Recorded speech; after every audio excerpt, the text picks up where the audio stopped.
Buenos días, hermanos. Estamos preparados ya para estudiar el capítulo 37 de el libro de Ezequiel. Así que les invito a leerlo y oremos. Gracias, Señor, por este nuevo día que tú nos das. Gracias porque podemos acercarnos a tu palabra nuevamente en esta oportunidad. En el nombre de Jesús, amén. Bueno, hemos llegado ya al capítulo 37 de Ezequiel. Y este es un capítulo que probablemente dentro de Ezequiel es de lo más conocido. ¿M? Es de lo más conocido que hay. En la iglesia hemos tenido predicaciones, temas sobre este capítulo. Hemos comentado ya antes, pero es como digo, conocido. Y qué bueno que a lo largo de este estudio bíblico hemos podido analizar y estudiar completamente el libro de Ezequiel. Hemos visto ahí qué interesante el mensaje que tiene y a veces, ¿no es cierto?, por flojera nos vamos a lo más conocido o lo que suena más, ¿no es cierto?, lo que nos es más fácil de entender. Así que, bueno, una nueva excursión, ¿cierto? Una nueva visión, ¿ya? Un nuevo paseo al que Dios lleva a Ezequiel.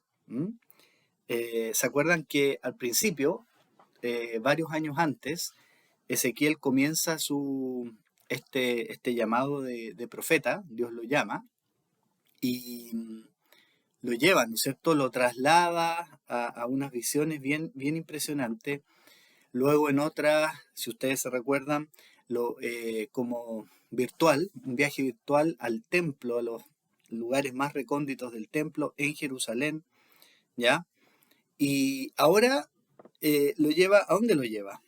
Dice, la mano de Jehová vino sobre mí, el 1, y me llevó en el espíritu, ¿ya? O sea, lo llevó a ver una visión.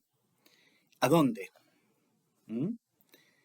Dice, un valle, en la mitad de un valle que estaba lleno de huesos. ¿Qué tan grande era el valle? Parece que era grande. ¿Cuántos huesos eran? ¿Qué dice? Muchos, muchísimos, dice, sobre la faz del campo, que eran muchos. ¿Y cómo estaban los huesos? Estaban secos, dice, en gran manera, o sea, muy secos, ¿ya? ¿Se pueden imaginar, llevar a la mente la imagen, ¿no es cierto? Yo creo que sí. ¿A qué les recuerda? ¿Han visto alguna vez algo así? Yo creo que sí, hemos visto imágenes de televisión a veces cuando encuentran cementerios de guerra, estas fosas comunes donde han matado gente en las guerras y es terrible, ¿no es cierto? Muchas veces son cuerpos o pedazos de cuerpos, pero huesos también, cuando ha pasado más tiempo. Una muerte a gran escala, pero ¿qué significa que hayan estado bien secos? Que esta era una muerte que, ¿no es cierto?, cuando algo está tan seco, es una muerte que ocurrió hace mucho tiempo, ¿cierto? No es que haya sido hace poco. Y al parecer, puros huesos nos dice que hayan sido esqueletos, ¿no es cierto? Huesos, o sea, da la impresión de huesos sueltos, ¿ya? Y muy secos. Y llevaban mucho tiempo. Una cosa desagradable, ¿cierto? Es que tiene que haber sido muy, muy desagradable también para Ezequiel, es que no estaban enterrados. Él los ve encima de la tierra, sobre la faz del campo, dice. Y eso es terrible para nosotros hoy día, ¿no es cierto? Hoy día, si se encuentra un cuerpo, restos humanos, ¿qué es lo que se hace? ¿Qué es lo que hacemos los seres humanos? Lo enterramos, ¿cierto? Es una cuestión como de dignidad, ¿ya? Que queden bajo tierra. Y no solamente para nosotros, sino que también para ellos en la cultura de ahí del Medio Oriente, era un significado, ¿no es cierto?, como de perpetuar más allá de lo que había sido la vida, como una maldición, ¿ya? Una maldición que no fueran enterrados. ¿Mm? Así que la visión para Ezequiel, ¿cómo habrá sido? ¿Agradable? ¿Ya? Nada de agradable, ¿cierto? Estoy aquí con el celular, me cuesta un poco más. Quiero buscar, ya. Nada de agradable. Y ahí está, po. Y Dios lo interpela, ¿cierto? Versículo 3. ¿Qué le pregunta Dios a Ezequiel? ¿Vivirán estos huesos? ¿Mm? Oye, la preguntita, ¿no es cierto? ¿Cómo se te ocurre? Eh, que uno diría, si alguien me pregunta eso, ¿mm? ¿Qué pregunta más absurda? O sea, Ezequiel, ¿cómo respondió? ¿Mm? Le respondió, ¿no es cierto? Y dice, Señor Jehová, tú lo sabes. Versículo 3. Tú lo sabes. ¿Era lícito humanamente responder, no? ¿Cómo van a vivir? Pues si son puros restos. Sí, era lícito, pero aquí vemos, ¿no es cierto? Se hace evidente la fe que Ezequiel tenía en Dios. Y yo creo todo lo que lo había conocido a Dios durante esos años de ministerio, bueno, había tenido, ¿no es cierto? Él había sido preparado como sacerdote, recordemos, llegó al exilio así, pero la revelación que él había tenido de Dios seguramente tenía una relación con Dios muy cercana. Y aquí se nota la fe, ¿ya? La fe para no darle la respuesta sí o no, sino que decir, Señor, tú lo sabes, está en tus manos, en otras palabras. ¿Mm? Y esto en el Antiguo Testamento se ve reflejado, ¿ah? Que Dios tiene en sus manos la vida y la muerte, ¿ya? Hay hartas citas que nos muestra, ¿m?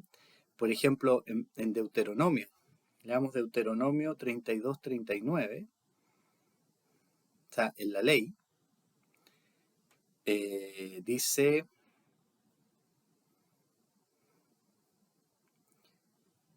no me es tan rápido con el celular, pero vamos a ver aquí. Y ved ahora que yo soy, y no hay dioses conmigo. Yo hago morir y yo hago vivir. Yo hiero y yo sano. No hay quien pueda librar de mi mano. ¿Mm? Yo hiero y yo sano. ¿Mm? En Primera de Samuel 2, 6, tenemos ahí un testimonio. ¿Mm? De Ana, ¿se acuerdan? Ana, que no podía tener hijos y que Dios le concedió a Samuel como hijo. Jehová mata y él da vida. Él hace descender al Seol y él hace subir. ¿Mm? Esta idea de volver a dar vida, ¿no es cierto? De resucitar, ¿ya? El salmista, más adelante en el tiempo, porque, ¿no es cierto? Deuteronomio, tiempo de Moisés, Samuel o Ana, ¿no es cierto? En tiempo de los jueces, ya en la tierra, David, tiempo después, Salmo 104, Salmo 104, 29 y 30.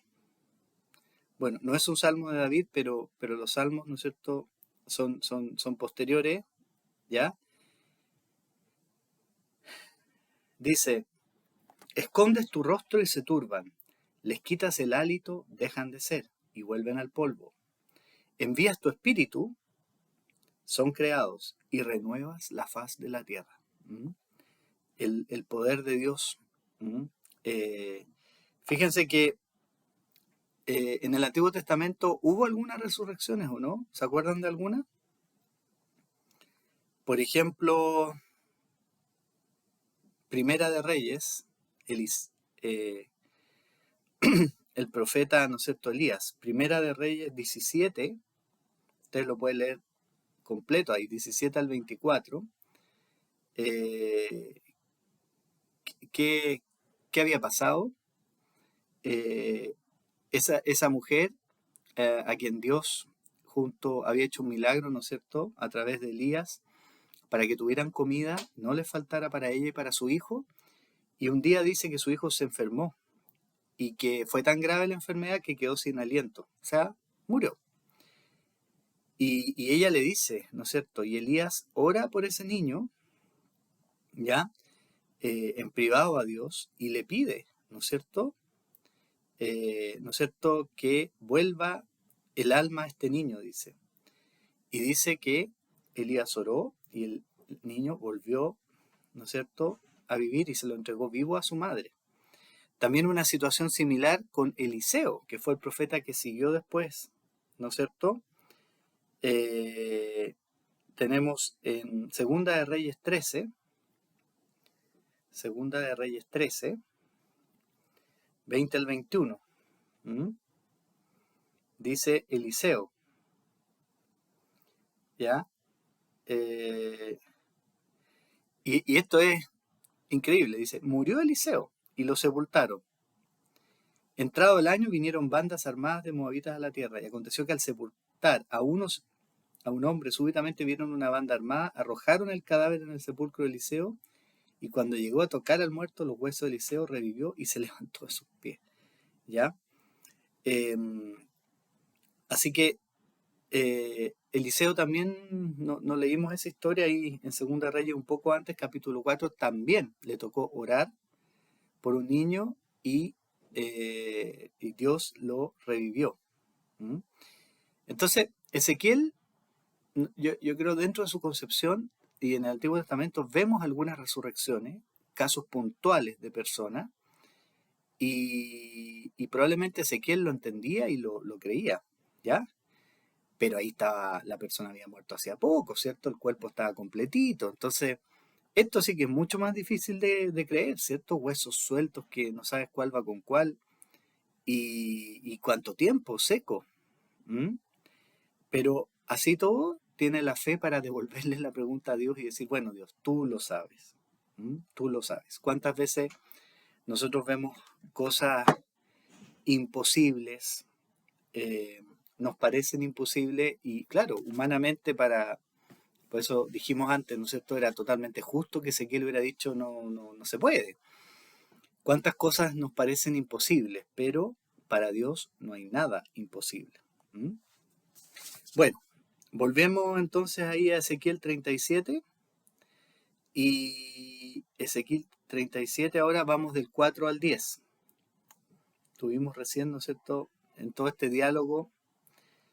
Entonces Dios después le dice, bueno, profetiza sobre estos huesos y dice, oigan palabra de Jehová. Chuta, oigan, no. De nuevo hay que tener fe para, ¿no es cierto?, si no tienen, oír palabra de Dios, si no tienen orejas, ¿no es cierto? Oigan palabra de Jehová, ¿ya? Yo hago entrar espíritu en vosotros y viviréis, y pondré tendones sobre vosotros y haré subir sobre vosotros la carne, ¿ya? Los voy a completar, ¿ya? Así que, imagínense, de nuevo aquí como qué es lo que es más difícil, ¿cierto? Si Dios le había advertido, ¿se acuerdan de Ezequiel al principio? Este pueblo es súper duro de cabeza, no te van a hacer caso. Ya, pero al menos eran personas con orejas, ¿no es cierto? Ya, pero aquí hablarle, predícale a esta, ¿no es cierto?, a este lote de hueso.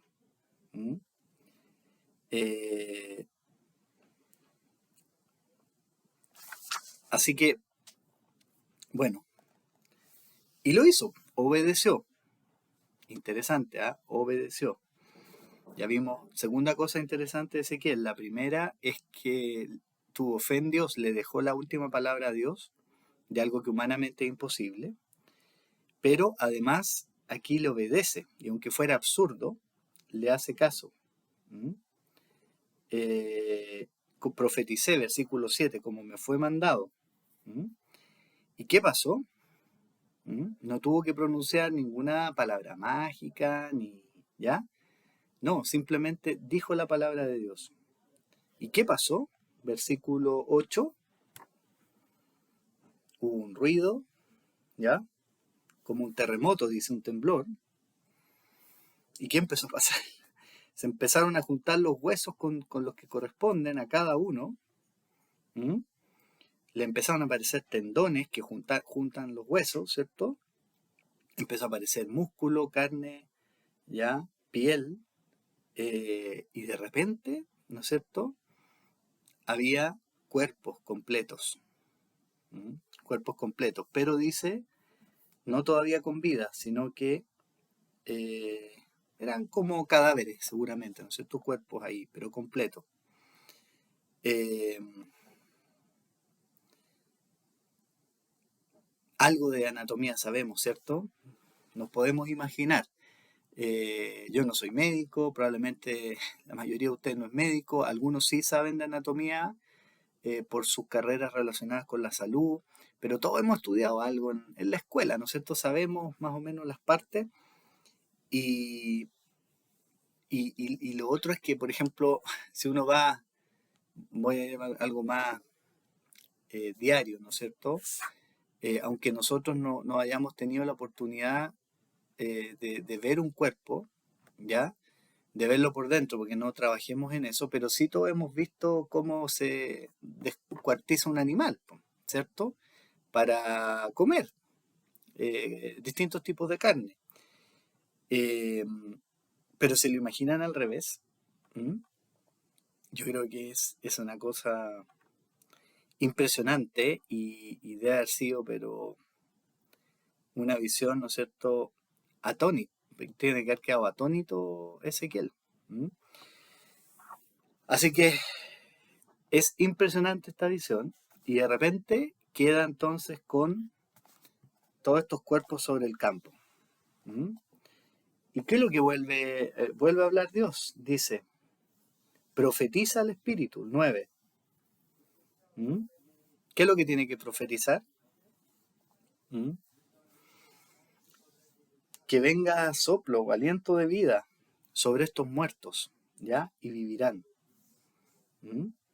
¿Y qué pasó de nuevo? Ahora terminó un proceso en que pasan a la vida. ¿Mm? Reciben este aliento de vida, dice, desde los cuatro vientos, o sea, el espíritu, podemos decir, completo. Y dice que entró el espíritu, versículo 10, en ellos y vivieron y estuvieron sobre sus pies un ejército grande en extremo. Muchas, muchas personas. ¿Mm? Eh, ¿Se acuerdan? ¿Tienen alguna otra referencia bíblica sobre esto del aliento de vida? ¿Mm? Sobre el aliento de vida. La palabra aquí hebrea, rúa, ¿ya? Que ya vimos que estaba en el capítulo anterior. ¿Se acuerdan en el 36 cuando Dios dice que les va a dar un corazón de carne, les va a trasplantar el corazón y va a poner su espíritu en ellos? Entonces es la misma palabra. ¿Mm? Eh, Así que nosotros tenemos más referencias a esto en la Biblia. Eh,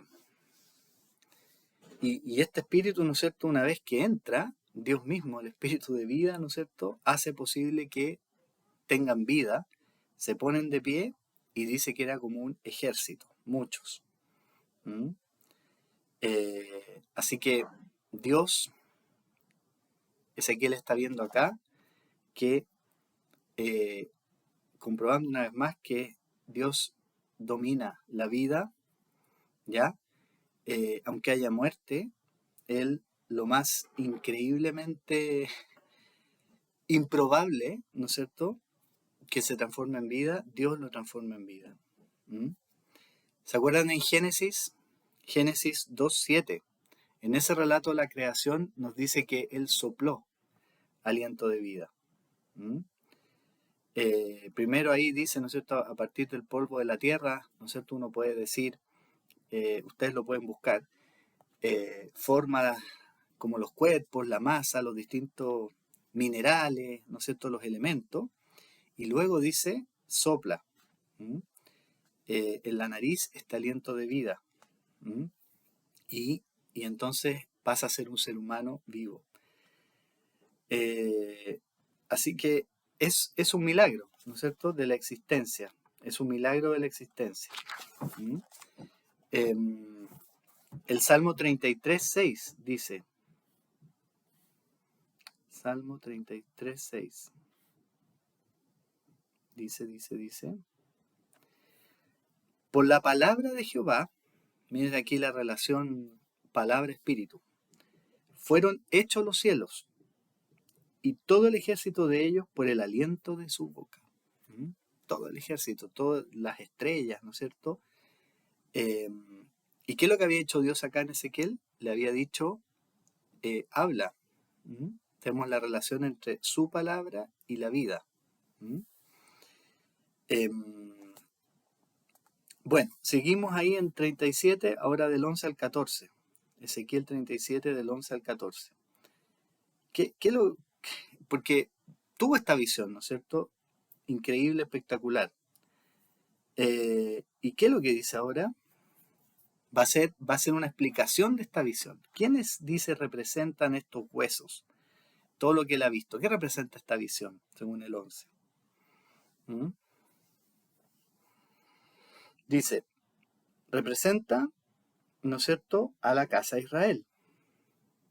O sea, a este pueblo. Dice, ellos dicen, nuestros huesos se secaron y pereció nuestra esperanza. Ya, claro, cuando ya los huesos se secan, ¿qué esperanza queda humanamente, cierto? Pereció nuestra esperanza y somos del todo destruidos. ¿Mm? Hemos visto durante el estudio de Ezequiel todo este proceso en que primero ellos no reconocían su pecado ahí en el exilio, todavía tenían una esperanza que Jerusalén no iba a ser destruida. Las primeras visiones que le entrega Dios a Ezequiel tienen que ver con que no, si el pecado es grande y los voy a destruir. Pasan unos años, 5 años más o menos, ¿se acuerdan? Y efectivamente Jerusalén fue destruida, el templo destruido, todo. Entonces, y vimos también en el proceso cómo empezaron a no echarle la culpa a los antepasados, sino que también a reconocer que era parte de la culpa era de ellos, ¿ya? Y entonces ahora ya que la ciudad había sido destruida, el estado anímico de ellos era pero por el suelo, ¿ya? Entonces estaban desesperados.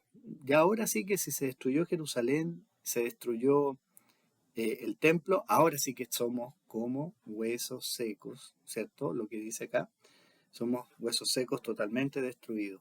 ¿Mm? Así que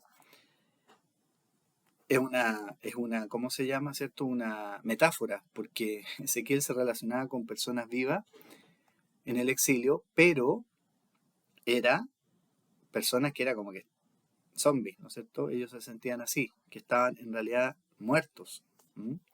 Que equivalía a estar así, muertos como huesos secos, sin esperanza. ¿M? Y entonces, ¿qué es lo que está diciendo Dios? ¿M? Profetiza 12 y diles, ¿qué cosa? He aquí yo, Dios, abro vuestros sepulcros. Aunque parece, ustedes se sienten que están como muertos, ¿cierto? Y los haré subir de vuestra sepultura, o sea, les daré nueva vida, ¿ya? Y los traeré a la tierra de Israel. Y sabréis que yo soy Jehová. ¿Se acuerdan de esa frase que está fuerte? La hemos ido viendo en las últimas sesiones. ¿Mm? Y todos sabrán también que yo soy Jehová cuando abra los sepulcros y los saque de sus sepulturas. Y pondré mi espíritu en vosotros y viviréis, y os haré reposar sobre vuestra tierra, y sabréis que yo Jehová hablé y lo hice, dice Jehová. ¿Mm? Así que siguen las buenas noticias, ¿ya? Que ya empezaron en el capítulo 34. ¿Mm? Eh, y este para nosotros, ¿no es cierto?, es como un precedente, podemos decir. Probablemente el resucitar a una nueva vida en el Antiguo Testamento no es una idea, ¿no es cierto?, que haya estado muy desarrollada. Por eso es que cuando Jesús resucita, no es comparable a que hayan resucitado sus niñitos o el mismo Lázaro, ¿ya? Estos casos aislados de resurrecciones que tienen que ver de personas que volvieron a la misma vida después de poco de haber muerto, o esa niña también que Jesús volvió a revivir, pero la propia resurrección de Jesús es algo que no había pasado nunca y algo sin precedente, ¿ya? Eh, por eso es que cuando Jesús resucita, los discípulos después empezaron a anunciar este mensaje, y el mensaje es ese, ¿cierto? Jesús murió en la cruz y el tercer día resucitó. No es como uno más en la lista, ¿cierto? No, es una victoria total y definitiva sobre el poder de la muerte, ¿ya? Entonces, Ezequiel acá, la visión que Dios le da a Ezequiel es un adelanto, por así decirlo, ¿ya? Un adelanto que está aplicado al pueblo de Israel, pero un adelanto, como vimos, que Dios quiere que su nombre sea conocido en todas las naciones. ¿Mm? Aquí el objetivo de Ezequiel tiene que darle el mensaje esperanza al pueblo, ¿ya? Aunque ni él mismo ni esa generación iban a volver, pero la siguiente sí. Pero necesitaban tener esperanza. ¿Mm? Eh, Seguramente, ¿no es cierto?, en esos 50 años que faltaban, ¿ya? Todos los que escuchaban, como dije, iban a morir, ¿ya? Pero el mensaje era vivan con esperanza, que el pueblo va a volver, ¿ya? O sea, aquí, en otras palabras, no está tratando de hacer una teología de la resurrección de los muertos, ¿no es cierto?, a vida eterna, pero de que está conectado, ¿no es cierto?, está conectado, es como un adelanto. El pueblo de Israel siempre fue como una muestra de donde Dios quiso poner su gracia, ¿ya? Pero eh, para que finalmente todas las naciones, ¿no es cierto?, puedan llegar a conocer y a tener este perdón y una esperanza bíblica de resurrección. ¿Mm? Así que es como una recreación lo que vimos acá, ¿no es cierto? Esta, cuando dice que voy a levantar todos estos huesos, ¿qué es lo que está diciendo? Está como, oye, volviendo a la vida, recreando, estoy reponiendo. ¿Mm? Eh, y para la humanidad completa va a ser así. ¿Mm? No nos olvidemos, cuando Dios llamó a Abraham, de ahí parte todo, ¿cierto? ¿A qué lo llamó? ¿Se acuerdan? Lo llamó para hacer bendición para todas las naciones de la tierra, no solamente para un pueblo en especial. ¿Mm? Es decir, lo elige, lo redime a este pueblo, pero para que sean testimonio, para que sean bendición para todas las naciones, para toda la humanidad. ¿Ya?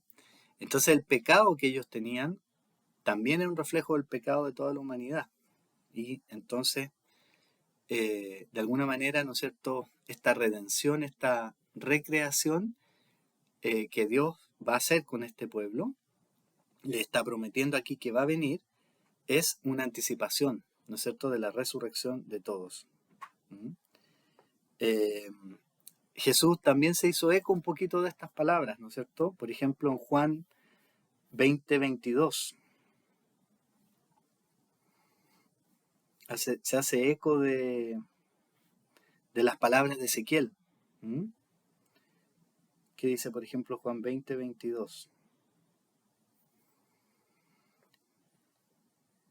Y habiendo dicho esto después que Jesús ya había resucitado, sopló y les dijo, recibid el Espíritu Santo. ¿Mm? Aquí tenemos esto mismo del soplo, del aliento, ¿ya? Que es lo que a Ezequiel le tocó decirle a esos huesos, ¿ya? En realidad ya cuando eran cadáveres, ¿no es cierto? Dice, Dios habla y dice, reciban el aliento. ¿Mm? Eh, Así que, fíjense, Lucas, Lucas 24,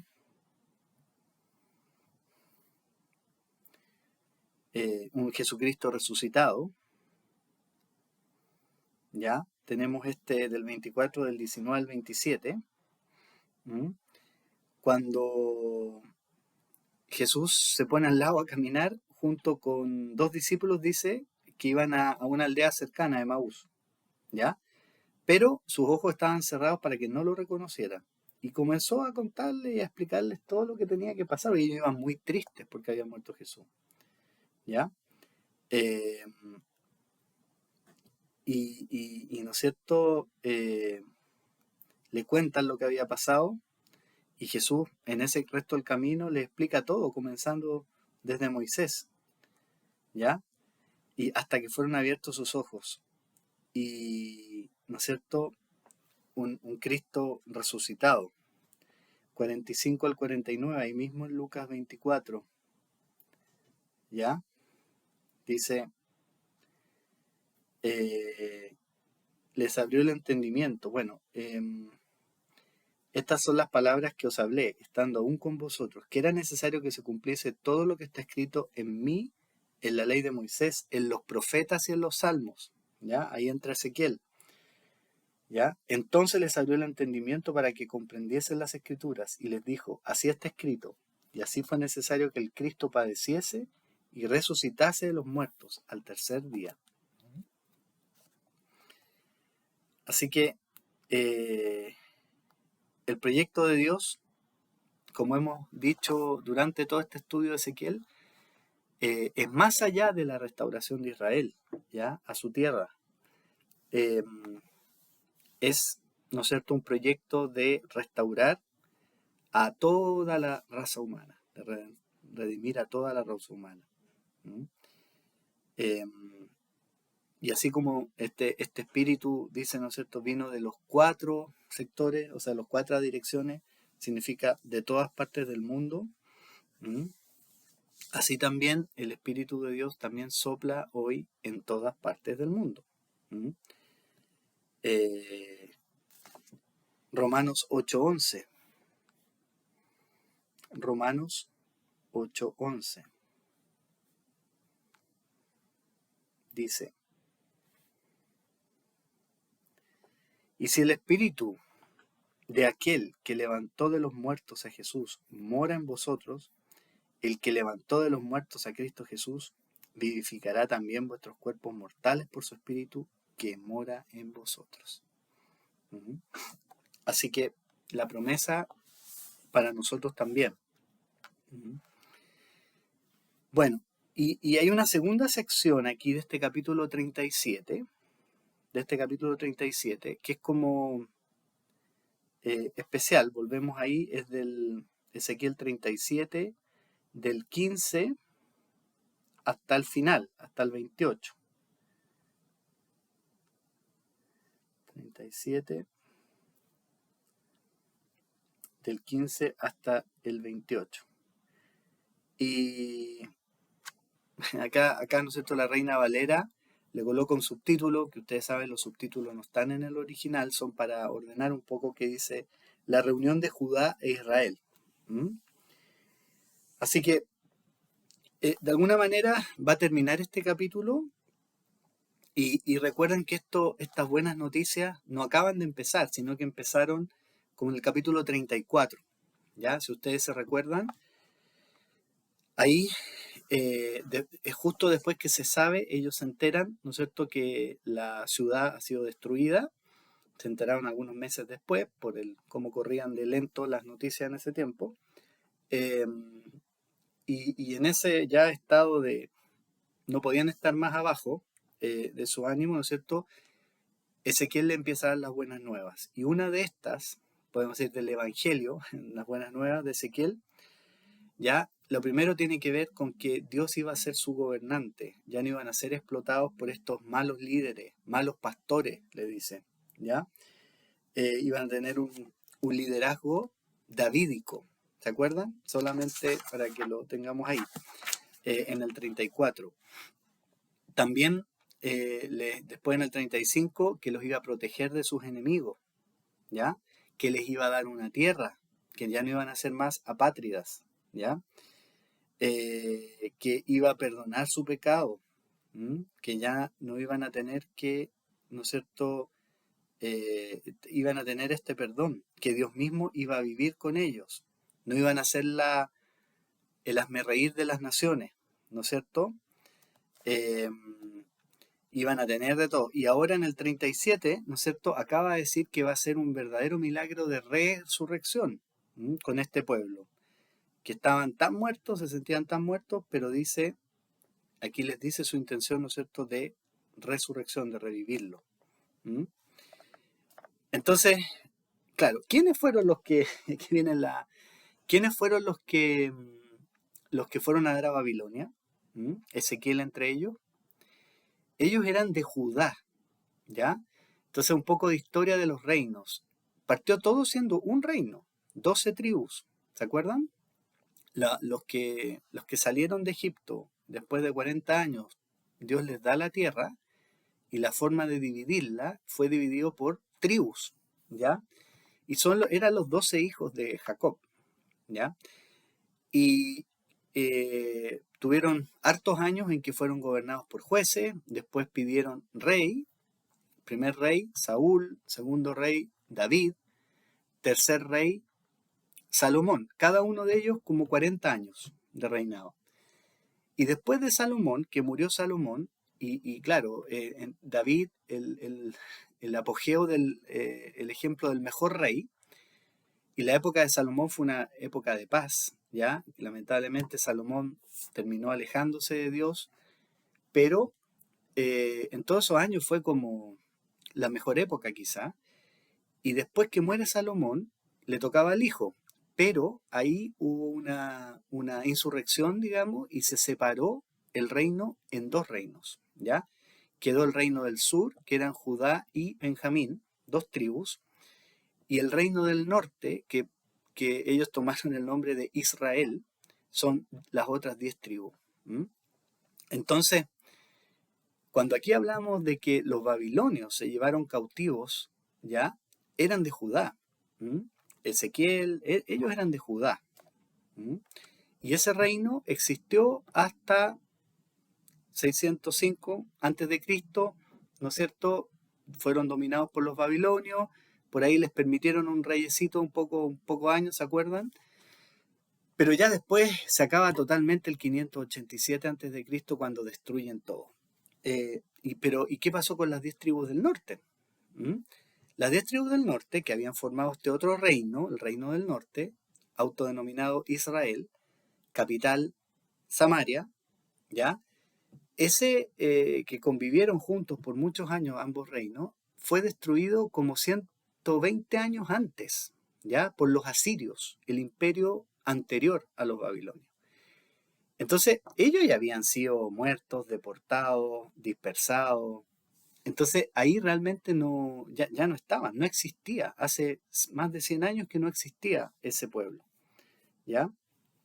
Entonces, claro, uno se puede preguntar, bueno, ¿a quién se refiere aquí Dios con Israel?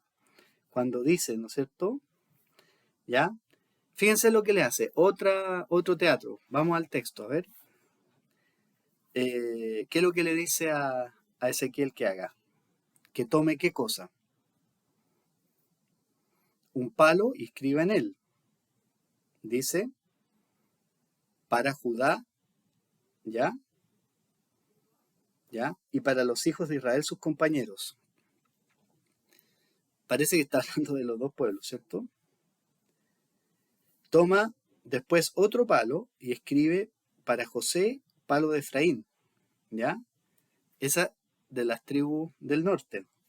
Y para toda la casa de Israel, sus compañeros. Fíjense que a los dos les dice Israel, ¿ya? Acuérdense que Jacob, que era, ¿no es cierto?, nieto de Abraham,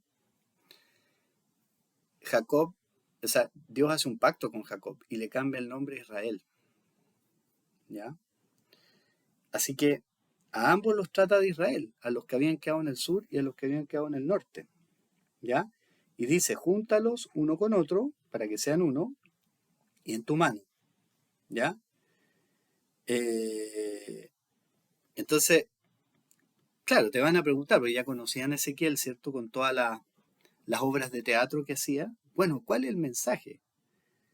¿Ya? Le preguntan, versículo 18. Entonces Dios le dice, este es el mensaje. ¿Mm? tomo, ¿no es cierto?, a las tribus de Israel y sus compañeros y lo junto con Judá en un solo palo. ¿Mm? Así ha dicho el Señor, fíjense ahí en el 21. Los recogeré de todas partes, los traeré, haré una nación en la tierra, ¿Mm? en los montes de Israel, y un rey será para todos ellos por rey. Nunca más serán dos naciones. ¿Mm? Nunca más estarán divididos en dos reinos. ¿Ya? No se contaminarán con sus ídolos, con sus abominaciones, con sus rebeliones. Los salvaré de todas sus rebeliones, en las cuales pecaron, y los limpiaré. Y me serán por pueblo, y yo les seré por Dios. ¿Ya? Habla entonces de una unificación en un solo pueblo. ¿Mm? Así que, claro, humanamente también uno puede decir, han pasado tantos años, que más de 100, que ya no es posible. ¿Cómo vas a unificar? Es como parecido a lo de los huesos secos. Entonces, humanamente, ¿cómo vas a poder unificar? ¿Ya?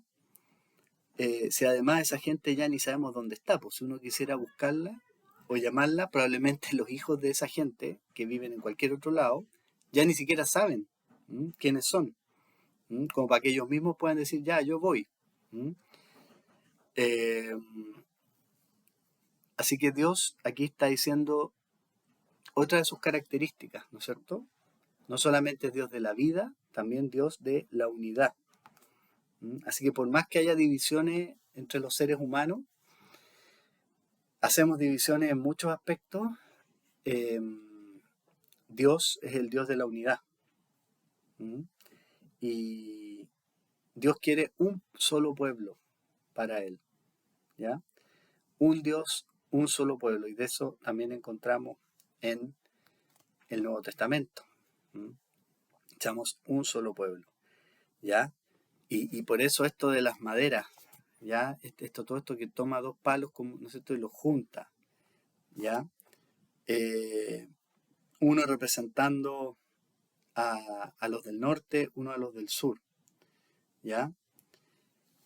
También quiere decir, ¿no es cierto?, y fíjense como a los dos los trata de Israel, o sea, en la mente de Dios, aunque hubiera dos reinos, humanamente se hubieran dividido, eran el mismo pueblo. Aunque humanamente tengamos tantas diferencias, incluso en la iglesia o las iglesias, ¿ya? Con ese nombre, una iglesia con el otro nombre, para Dios todos sus hijos son parte del mismo pueblo, de la misma iglesia, la iglesia universal versus a veces la iglesia local, que es una organización que tratamos, ¿no es cierto?, que sea guiada por Dios, pero que cada iglesia local tiene sus propios objetivos, su propia organización. Pero para Dios, la iglesia es una sola.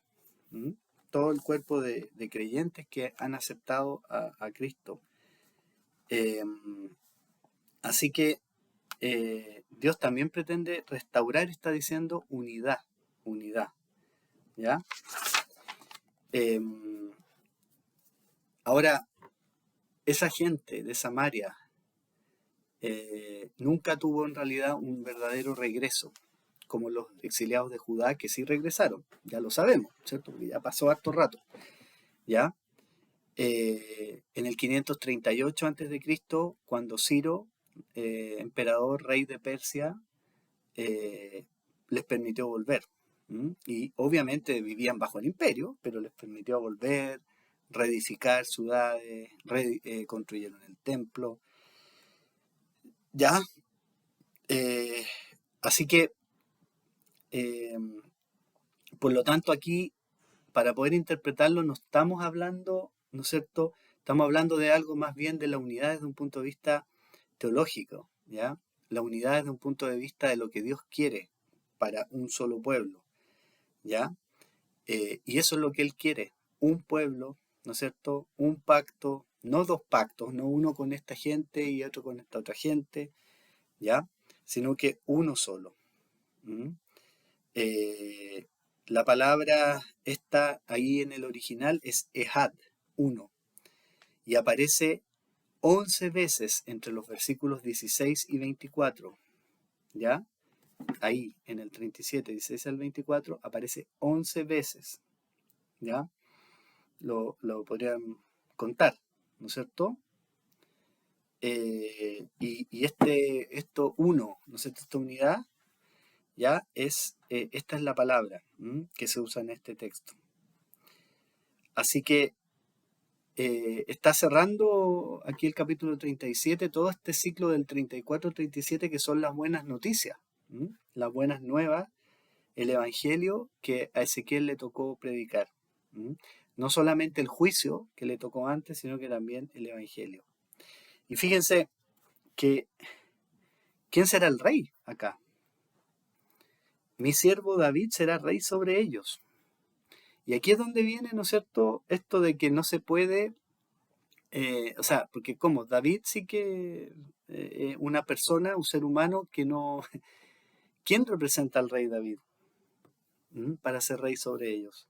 Jesús, Jesucristo, ¿ya? Y un solo pastor. Y andarán en mis preceptos, ¿ya? Guardarán mis estatutos, habitarán en la tierra que di a mi siervo Jacob, ¿ya? Mi siervo David será príncipe de ellos para siempre. Haré con ellos pacto de paz, pacto perpetuo será con ellos, y los estableceré y los multiplicaré, y pondré mi santuario, o sea, mi habitación, entre ellos para siempre. Estará en medio de ellos mi tabernáculo, y seré a ellos por Dios, y ellos me serán por pueblo. Y nuevamente sabrán las naciones que yo Jehová santifico a Israel, estando mi santuario en medio de ellos para siempre. Así que la meta última de Dios, que todo el mundo sepa, ¿no es cierto?, conozca la verdad sobre quién es realmente Dios y lo que ha hecho por su pueblo. Y hemos visto durante todo el análisis de Ezequiel cómo esto, y lo vemos en el Nuevo Testamento también, esta unidad que Dios busca de su pueblo más allá de la nacionalidad, la misión, ¿no es cierto? Jesús, ¿no es cierto?, se reivindicó y tomó el título de esto de el buen pastor. Por ejemplo, veamos ahí Juan 10, 16. Juan 10, 16 dice: también tengo otras ovejas que no son de este redil, aquellas también debo traer, y oirán mi voz, y habrá un rebaño y un pastor.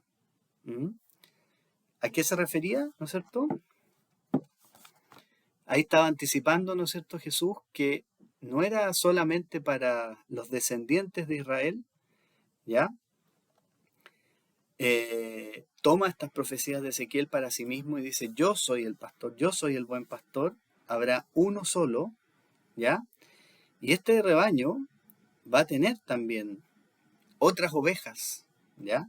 Y ahí entramos todos los demás que no somos, ¿no es cierto?, descendientes de Jacob. Y dice: todos, ¿no es cierto?, estas ovejas también oirán mi voz y vendrán a ser del redil.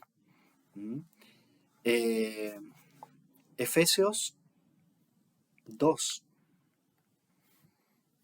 Efesios 2, 11 al 22. ¿Ya? Aquí Pablo, ¿no es cierto?, está enfatizando esta nueva humanidad de creyentes, entre los cuales hay judíos y hay gentiles. Por lo tanto, acordaos de que en otro tiempo vosotros, los gentiles, en cuanto a la carne, erais llamados incircuncisión por la llamada circuncisión, hecha con mano de carne. En aquel tiempo estabais sin Cristo, alejados de la ciudadanía de Israel y ajenos a los pactos de la promesa, sin esperanza y sin Dios en el mundo. Pero ahora en Cristo Jesús, Vosotros que en otro tiempo estabais lejos, habéis sido hechos cercanos por la sangre de Cristo.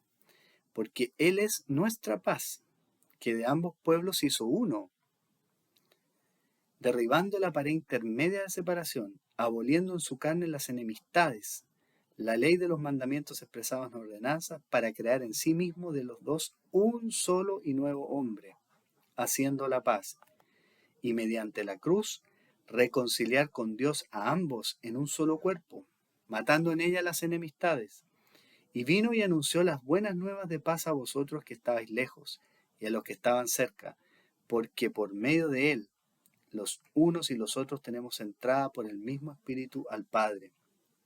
Así que ya no sois extranjeros ni advenedizos, sino conciudadanos de los santos y miembros de la familia de Dios, edificados sobre el fundamento de los apóstoles y profetas, siendo la principal piedra del ángulo Jesucristo mismo, en quien todo el edificio bien coordinado va creciendo para ser un templo santo en el Señor, en quien vosotros también sois juntamente edificados para morada de Dios en el Espíritu. ¿Mm? Así que uno solo, todos nosotros, ¿ya? También con los israelitas, pero en Cristo, ¿no es cierto? Así que somos coherederos del reino de Dios, ¿ya? Junto con ellos, miembros de un mismo cuerpo, ¿ya? Miembros